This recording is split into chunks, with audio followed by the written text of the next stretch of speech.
কুৎসিত হাঁসের বাচ্চা। কোনো এক সময়ে একটি খামারের পাশে ছোট্ট একটি পুকুর ছিল। সেই পুকুরে অনেক হংস ও হংসী ঘুরে বেড়াত। একদিন এক সকালে একটি হাঁস তার বাসার মধ্যে অনেকগুলি ডিমের উপর বসেছিল। তার মনে হলো যে সেগুলির মধ্যে কিছু নড়ছে। তারপরেই ডিমগুলোতে চির খেতে থাকে। চির চির শব্দে তার ডিম ফেটে বাচ্চারা বেরোতে থাকে। সে খুবই খুশি, কারণ সে বহুদিনের জন্য এই খামারে থাকবার সুযোগ পাবে। এক এক করে তার ডিমগুলো ভেঙে বাচ্চাগুলো বেরিয়ে আসতে থাকে। প্রতিটি বাচ্চা ছিল নরম তুলোর মতন। সব থেকে বড় ডিমটিতে সবার শেষে ফাটল ধরে। সেটা ছিল বিশাল আকারের ডিম। তা থেকে যে বাচ্চা বের হয় সেটা ছিল সবচেয়ে বড় এবং তার গা ছিল ধূসর রঙের। সে দেখার দিক থেকে সম্পূর্ণ ভিন্ন প্রকৃতির ছিল।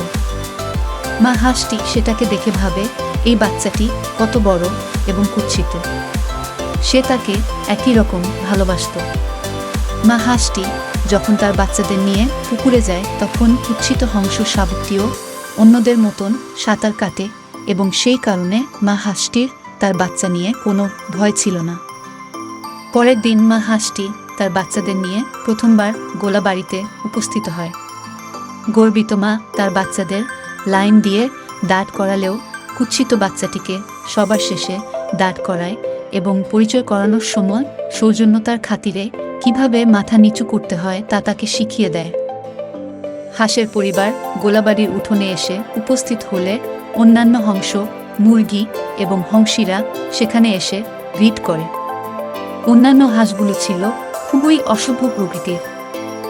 বরফের মতন সাদা একটি হাঁস এই হংস শাবকের দিকে তাকিয়ে বলে, এই ছোট্ট কুৎসিত হাঁসটিকে দেখো, সে মোটেই আমাদের মতন না। এমন সময় একটি বৃদ্ধ হংসী তার কাছে যায় এবং তার গলায় কামড়াতে থাকে। মা হাঁসটি কেঁদে বলে, ওকে ছেড়ে দাও। কিন্তু অন্যান্য পাখিরা এই কুৎসিত বাচ্চাটিকে একইভাবে বিরক্ত করছিল। কিছুদিন বাদে তার নিজের ভাই বোনেরাও তাকে কুৎসিত হংস শাবক বলে ডাকত এবং তারা তাকে পাত্তা দিত না।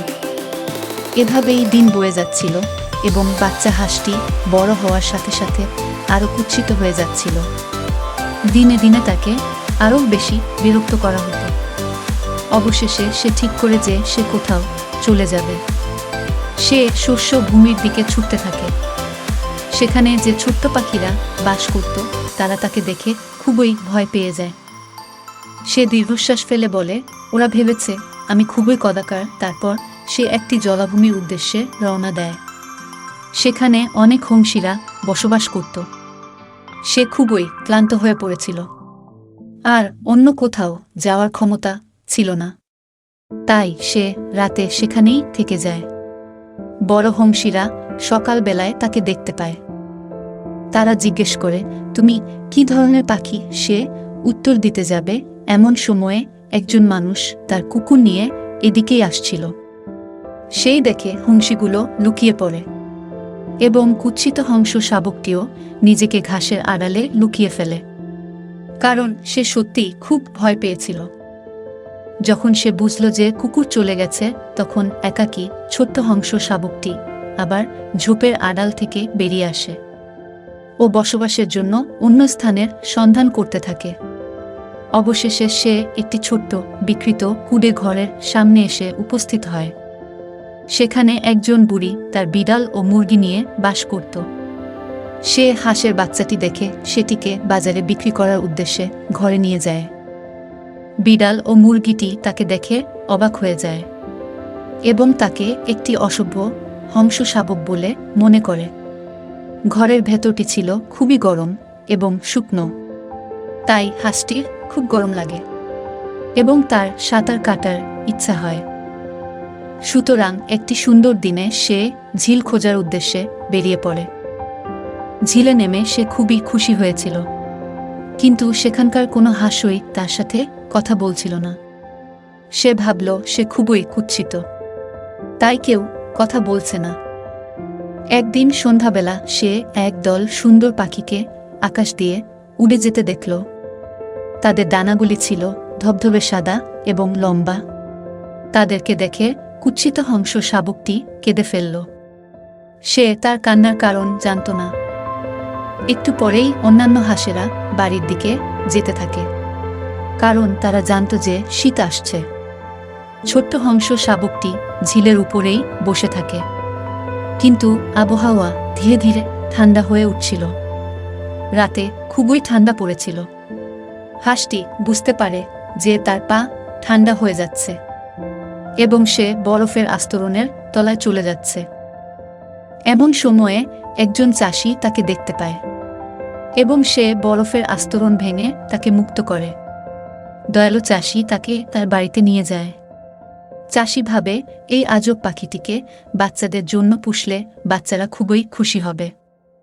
হংস শাবকটিকে রান্নাঘরের মেঝেতে রাখার সঙ্গে সঙ্গে চাষির বাচ্চারা তাকে দেখে ভয় পায় এবং তারা চিৎকার করে ওঠে। হংস শাবকটি উড়ে গিয়ে দুধের বালতিতে বসে এবং তা ফেলে দেয়। তারপর আটার খামিরে বসে এবং তা ছড়িয়ে ছিটিয়ে নষ্ট করে। সে চাষির অনেক ক্ষতি করে। চাষির বউ এই সব ঘটনা দেখে খুবই রেগে যায় এবং হংস শাবকটিকে তাড়া দিয়ে ঘর থেকে বের করে দেয়। বাইরে তখন যেমন শীত তেমন ঠান্ডা, তাই সে দৌড়ে বেশি দূর যেতে পারেনি। সে জানত যে বরফাবৃত স্থানটি রাত কাটাবার জন্য সুরক্ষিত স্থান নয়, তাই সে নিজের জন্য সুরক্ষিত স্থানের সন্ধান করতে থাকে। এমন সময়ে সে একটি খালি গোলা বাড়ির সন্ধান পায় এবং সে সেখানেই নিজের জন্য বাসা তৈরি করে। অবশেষে বসন্তের আগমন ঘটে। কুৎসিত হংস শাবকটি তার গলা বাড়িয়ে ওড়ার চেষ্টা করে। এখন তার ডানাগুলো খুবই শক্ত হয়ে উঠেছিল এবং সে খুব সহজেই একটি ছোট ঝিল পার হতে পারত। কুৎসিত হংস শাবকটি বসন্তের প্রথম গোসল উপভোগ করছিল। এমন সময়ে ঘাসের আড়াল থেকে 3টি ধবধবে সাদা হাঁস বেরিয়ে এলো। উপর দিয়ে পাখিদের উঠতে দেখে তার মনে যে অনুভূতির সৃষ্টি হয়েছিল, সেই একই অনুভূতি তার মনে পুনরায় জেগে ওঠে। অতঃপর সে তাদের সামনে গিয়ে মাথা ঝুঁকিয়ে অভিবাদন করে। অন্য হাঁসেদের সাথেও তার বন্ধুত্ব হয়ে যায়। বাকি জীবনটা সে সুন্দর হাঁস হিসেবেই কাটিয়ে দেয়। আমাদের ভিডিওগুলো নিয়মিত দেখতে চাইলে আজই চ্যানেলটি সাবস্ক্রাইব করুন এবং পাশের বেল বাটনটি অন করে রাখুন। ধন্যবাদ।